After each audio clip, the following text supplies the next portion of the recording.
look at you funny if you don't compete for $1 and a dream. Have you ever wanted something so bad? Welcome back for episode 2 of Music.Money.Mind, the podcast, brought to you by theendlessiam.com, a great place where you can find more inspiration as a creator, maybe more information on the financial aspects of growing a creative business, or just some interesting music if you're a music fan. So today we are going to talk about haters and trolls, but specifically haters. When to hug them and when to punch them in the face. Not literally. I'm not suggesting you do it literally anyways, but figuratively, when to tell them to fuck off or when to actually take in what they're saying and take it as constructive criticism. This is a big one for artists. Big for anybody creative, especially musicians, but all sorts of creative people. In the world we live in now, everything is so digital, everything's on social media, our whole lives, our creations, everything are visible to everyone. And everyone has a voice now. So anybody with a damn computer or a cell phone these days can have an opinion on your art or your music, or even just your looks, right? So it's a really good question to ask because we're all dealing with it, whether you're an artist, musician, creative, or not. But the reason why I want to focus on haters, what we call haters, is because internet trolls, you guys, we don't need to be worried about internet trolls. Internet trolls are those people that are just random, that have nothing better to do than just scroll through random shit and put trash on it. No actual criticism, just stupid comments that don't even make sense. Most of the time, these people haven't even read the article, haven't even watched the video. They're just saying dumb shit. Internet trolls are random. They're going to happen no matter what you do. You can either respond to them if you want to, ignore them, block them, whatever. We're talking about haters, okay? So haters aren't just people who wish you ill, right? A hater is not necessarily somebody who doesn't like you. It's not necessarily somebody who, consciously wants you to fail because they have some issue with you. Often haters could be people who love you. Could be your family members. It could be your spouse. It could be your friends, your colleagues, people who may not necessarily, again, consciously want you to fail, but on a subconscious level, whether it's because they're envious of you, they're upset about their own life not going the way they want it to, whatever the case may be, their bitterness or their frustration is basically being projected onto you. So haters are not necessarily your enemies, but we still need to know how to deal with them. There are obviously some times when you receive constructive criticism that's great and necessary, and it may hurt, but it's something that actually helps you grow. So really the question today that we're going to talk about is how to determine which things to take in and which things to say, fuck off, right? So I think a great place to start is just really identifying the person, right? Who is making this comment? So whether it is actually on your creative art or music, or it's on your personal life, somebody telling you their opinion about how you're parenting or how you're handling something, a relationship, whatever, identify this person. So let's look at who this person is that's making this negative comment to you. If this is a person that you know well, this is easier. But even if not, is what they're commenting on something that they're an expert in? Let's start there, because most of the time the answer is hell no. But ask yourself that question, okay? So think of a negative comment or a suggestion someone's made to you recently that was kind of hurtful. Does this person have any fucking right to be telling you what their opinion is on this topic? So, for example, I've talked about this before, you guys, but if you didn't hear it, I'm gonna say it again. Would you take financial advice from your broke-ass uncle? I hope not. Would you take relationship advice from that bitter girl who has never, or boy, who's never had a good relationship, not in a relationship now, has no experience in what a good connected relationship is? I would hope not. Would you take parenting advice from someone with no children? I hope not, right? So it goes the same for your music or your art. Does this person actually have success? Not just like, oh, well, they're an artist too, or they've worked with a couple industry people. No. Have they successfully done the thing that you're trying to do? So let's take music for an example. If you're a music artist, who is this person giving you this advice? Is this somebody who's a successful artist, number one, themselves, who's way ahead of you, or maybe an industry person who has raised successful artist careers, right? Who's actually brought an artist from 0 to 100, right? If they don't have success in the thing that they're giving advice on, that's red flag number one. And really a clear path to let's throw away whatever they say to me, pretty much. That's just number one. You can't take advice from somebody who doesn't know what the fuck they're talking about. So that's number one. A lot of us who are very sensitive, I'm definitely a snowflake to the max. Super sensitive. I do take to heart everything everyone says. I'm working on that because I don't think that that's a good way to live. So it's something I'm working on, but it takes time to change habits and behaviors. So I know that I take things to heart too much when people say them to me, regardless of who it is. But if you at least evaluate where it's coming from, what's the source of this hate or this disrespect, it can help you determine if it's even worth you giving it a thought. Okay? So once again, like you wouldn't take advice about money from your broke ass uncle. It's my favorite example.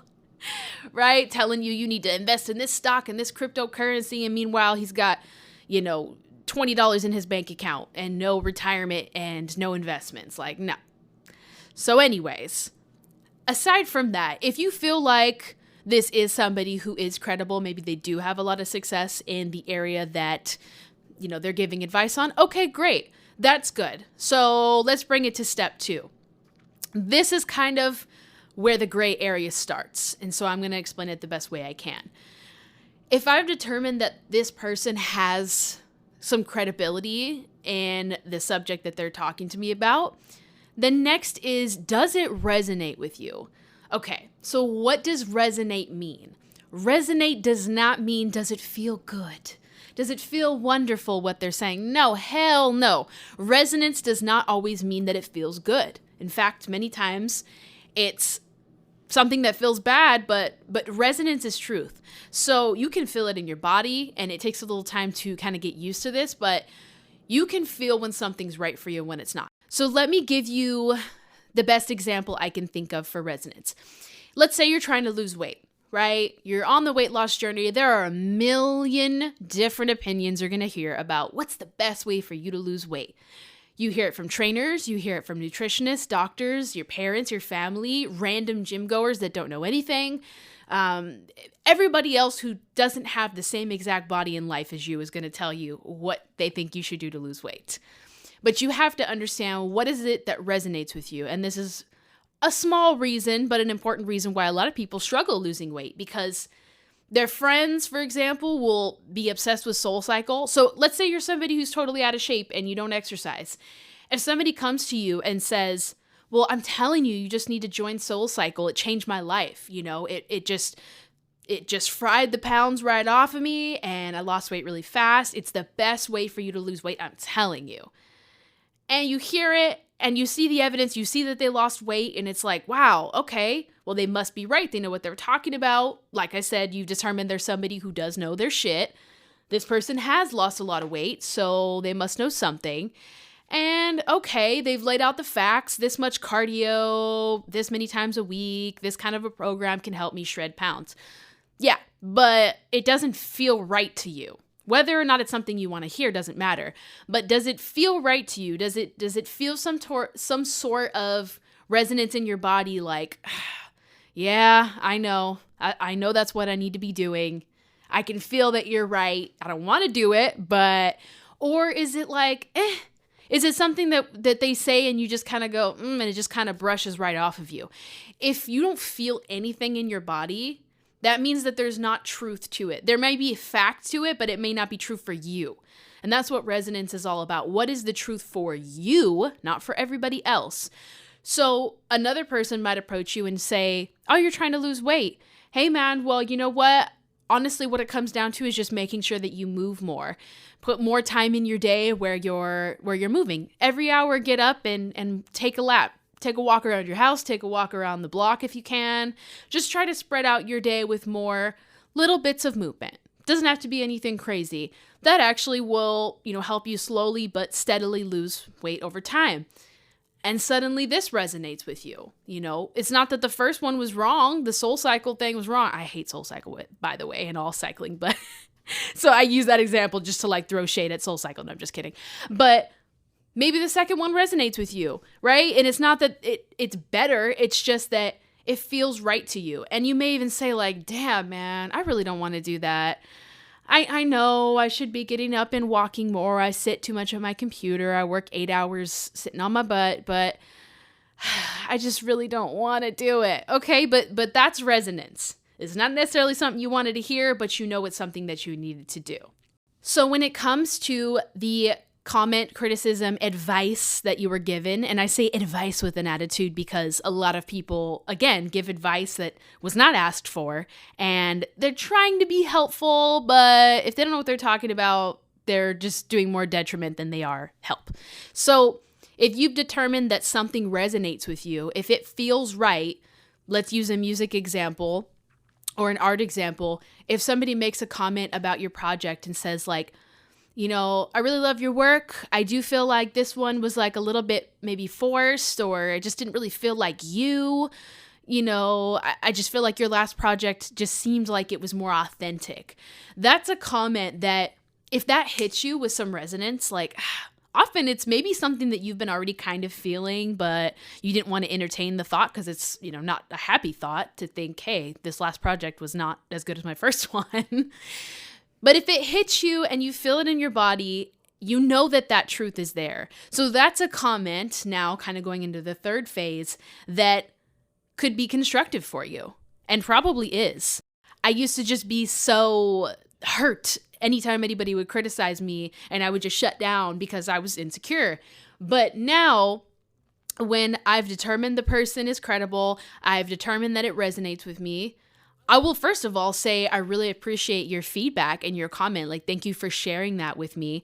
And if you have a response, be respectful. There's no reason to snap at somebody unless they're being disrespectful to you. And even if they are, it's is it really worth opening up a can of worms and fighting with them on the internet, which to me is the most bitch ass thing to do, to have an over the keyboard fight. It's just so stupid. Anyways, but if you determine that this is resonating with you, then thank them and take it in and really evaluate, okay, you know what? I think that they're right. I think this last project, with the example, wasn't as good as my first one. It wasn't as authentic. So, next one, I'm going to take that into account. And it's a growth moment. Then it turns into growth. That is constructive criticism that breeds growth and expansion. Often when we get advice from people, it does hurt sometimes.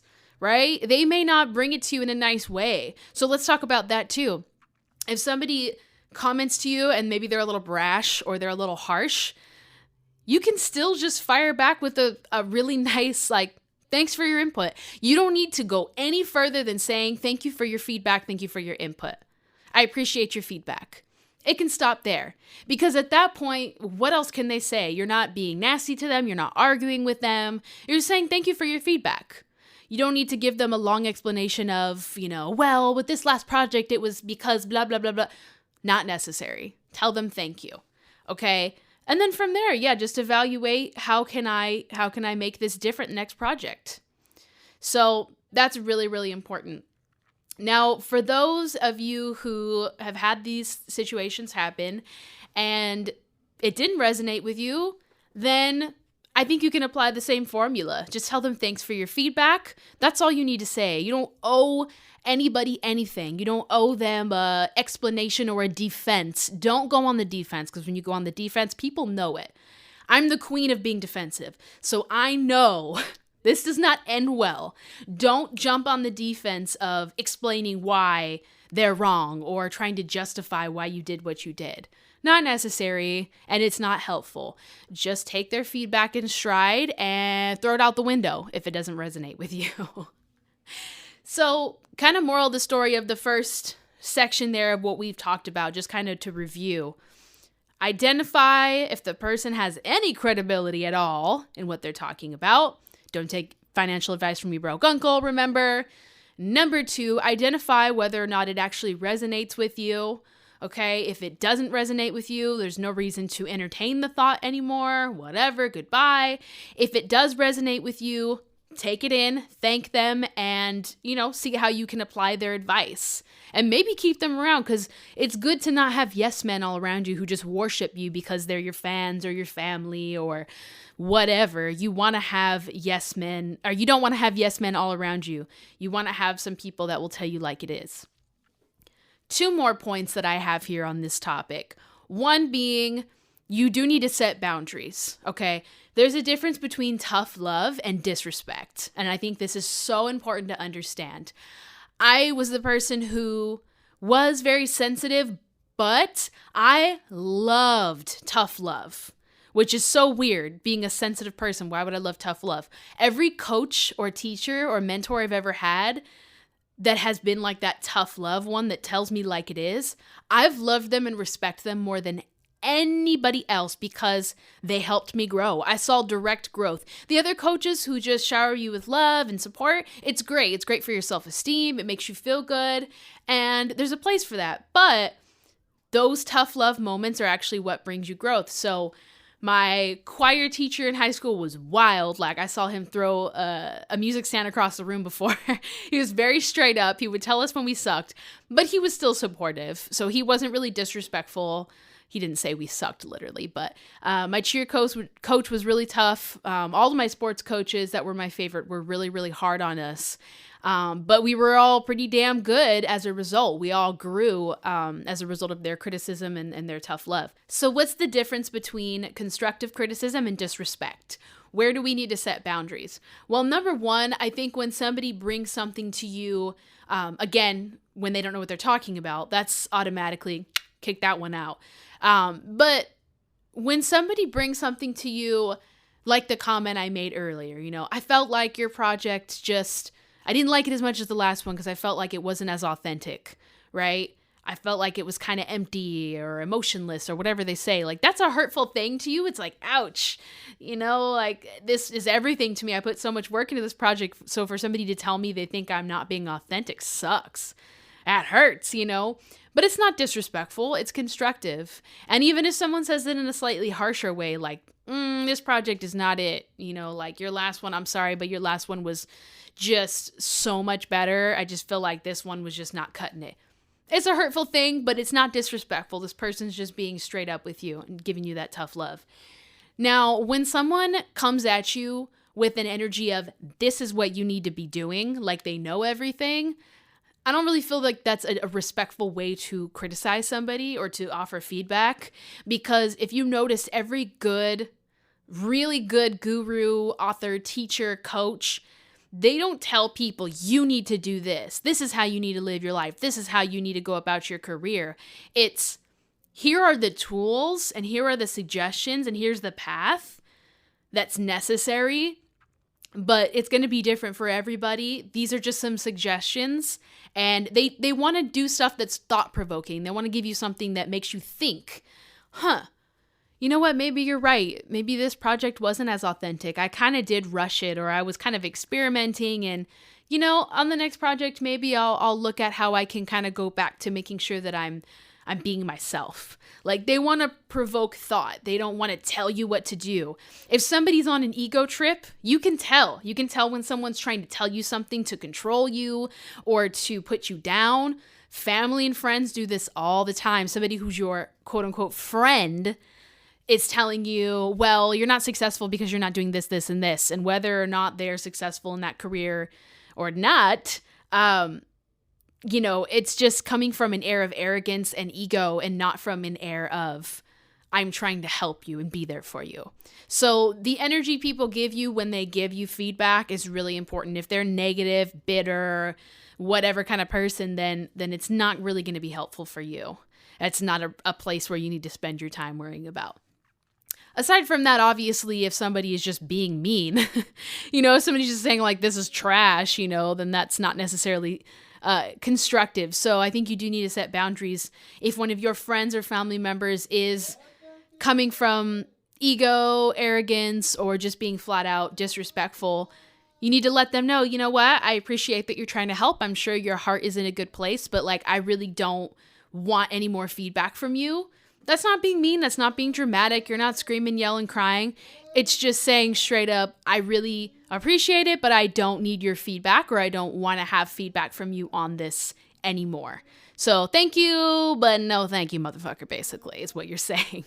Okay, so if you have determined that the advice is coming from somebody credible, and you also determine that they are being respectful and that it resonates with you, and maybe you are going to take their advice, the last piece here is really to look at, if you're getting so much negative feedback as an artist, as a creator, a musician, whatever, if you're getting a shitload of trolls, haters, whatever it is, whether it is constructive or it's just straight up, trolling, you're trash, you suck, whatever, it may be time for you to look at your audience and who you are pitching to. So just like a business, you are pitching your product. So if you're getting tons of hate, then you may be casting too wide of a net.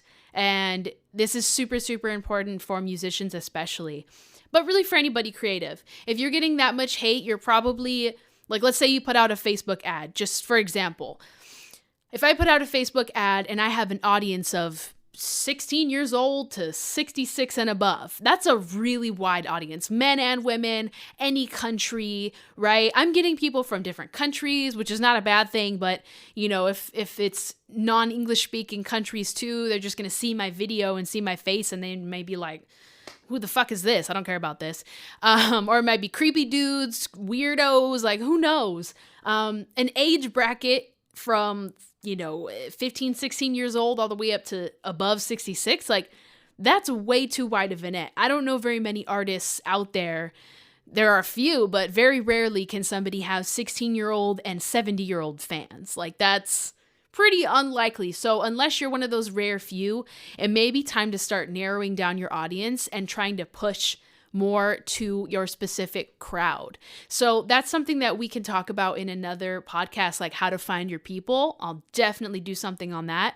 But it's very, very important. You need to find your people. The biggest point I wanted to drive home with this today actually is your family, your friends, your coworkers, other artists, other musicians, photographers, whatever. Not everybody is your fan. Not everybody is going to like you. We all like different shit. So if you're spending that much time trying to please everyone and basically casting out such a wide net and expecting, yourself to suddenly be adored by so many fans, it's not going to do you any good. You really have to understand that not everybody is your people. And you want to spend time finding your people and attracting your people instead of trying to make the world love you. Okay, so don't spend time worrying about how many followers and fans you have. Spend more time worrying about, am I reaching my people? Who are my people? So we'll go into that on another podcast. We can talk more about finding your people, your tribe, because that's something I recently learned. I really didn't know who my people were or how to find them until kind of recently. So moral of that story is just really make sure that you narrow down your audience a little bit. Think about what your ideal fan is. Like, who do you want to be your fans? Let's say you're a super indie artist or photographer that does really eccentric kind of stuff. Like, your audience is not necessarily going to be the pop world or the everyday Instagram scroller. You have a specific audience. So you want to start thinking about who are those people that would really enjoy your work, and think about who your role models are, who your inspirations are, who are their fans. Like that might help you kind of narrow it down. I know as a woman, in the music industry with the type of music I do, even though my music doesn't sound like Beyonce's music, I do a lot of kind of empowering, positive music. A lot of it is very up-tempo. So I do pretty well with the Beyonce audience for that reason. Not because I sound exactly like her, I look like her. Obviously, I don't look like her. I wish I did. She's gorgeous. But anyways, it helps to try to start narrowing down that audience. So if you start narrowing down your audience, then you're going to notice that more of the people who just really love your style, whatever that may be, are going to be drawn to you.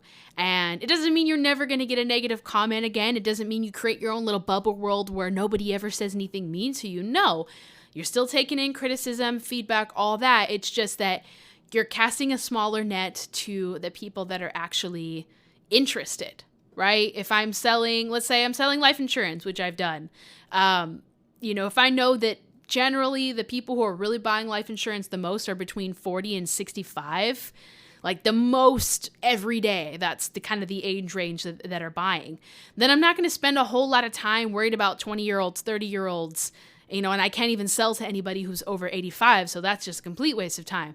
Focus on your people. We'll talk about how to find your people in a later episode, but anyways, you guys, I hope this was helpful because it's something that all of us have to go through as creatives, especially on social media these days. Take it into your regular everyday life too. Somebody's commenting about your parenthood, about your looks, about your relationship, whatever. Take it through these steps. One last time to review. Number 1, is this person credible? Is it your broke ass uncle telling you what to invest your money in? Or is it somebody who actually knows what the fuck they're talking about? Number 2, does it resonate with you? Does their advice actually spark some truth in your body? Or does it feel like, that's just your opinion, whatever? Okay? Number 3, is this respectful? Is this something that I feel good about taking in or not? And lastly, maybe I am casting too wide of a net. This is more for your creation portion, not so much your personal life. But anyways, I hope that was helpful, you guys. Please subscribe to the email list because not only will you get updated on whatever new stuff I decide to put up, but I am going to be starting a Patreon soon, so there'll be exclusive stuff that I'm not going to be posting for everybody, more in-depth details about how to make money in your creative talent, whatever it is that you're doing, like actual tactical ways to do that, the websites, the resources, everything. So if you're an artist or creator, make sure you subscribe. If you just really like listening to music and you're just a fan, then you can still subscribe. You can go on Instagram. If you're on my website, theendlessim.com, then you'll be able to find all the links where you can see the Spotify and the SoundCloud and all of those things. Anywho, you guys, have a wonderful rest of your week. I love you very much. I'm out of here.